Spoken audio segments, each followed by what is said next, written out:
Sir আমাদের natural shaper mathematics plus খাওয়ার আগে আপনার কি কি সমস্যা ছিল? এই যে গ্যাস্ট্রিক, পেট ফাঁপানি, এরপরে মানে ঠোক একটা ডেকুর আছে না, সমস্ত মুখের মধ্যে একটা ঠোক হইয়া যাইতো, পুরাটা একদম আমার অসহ্য লাগতো। গ্যাস্ট্রিকের ওষুধ অনেক দিন খাইছি, কিছু হয় না, খাইলেই কিছু 10 মিনিট, এরপর আবার দিয়েছি। আমার আমার একদম অশান্তি ছিল, আমার বিশ্বাস করেন। তারপরে আমার একটা ফ্রেন্ড বলছে যে এখান থেকে আপনি একটা নিয়ে দেখেন, এটা ভালো আছে।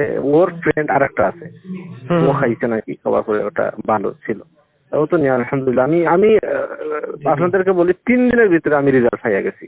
জি আলহামদুলিল্লাহ। একটা জিনিস খাওয়ার পরে, খাওয়ার পরে তো বোঝা যায় যে এটা কি পরিমাণ ভালো হবে নাকি। আলহামদুলিল্লাহ এখন আমি তো ওর দেখো খাই নাই, দিয়ে গেছে ওইদিক চলে যাই তো।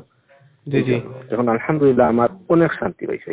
আচ্ছা, আমাদের ম্যাথমেটিক্স প্লাস খাওয়ার পরে মানে কি কি উপকার পেয়েছেন স্যার?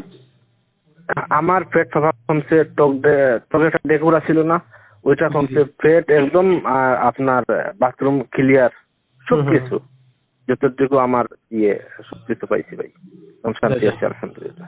আলহামদুলিল্লাহ।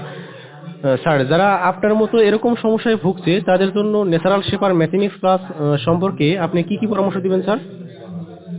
আমি দিছি অলরেডি, আমি 2 একজনের দিছি ভাই, এটা দিছি, এরা ওয়াটার দিবে।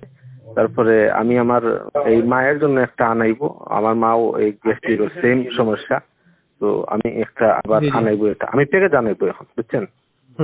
আলহামদুলিল্লাহ, ইনশাআল্লাহ আমি পেকে জানাইবো। তো ঠিক আছে, আপনার মূল্যবান মতামতের জন্য অসংখ্য ধন্যবাদ স্যার।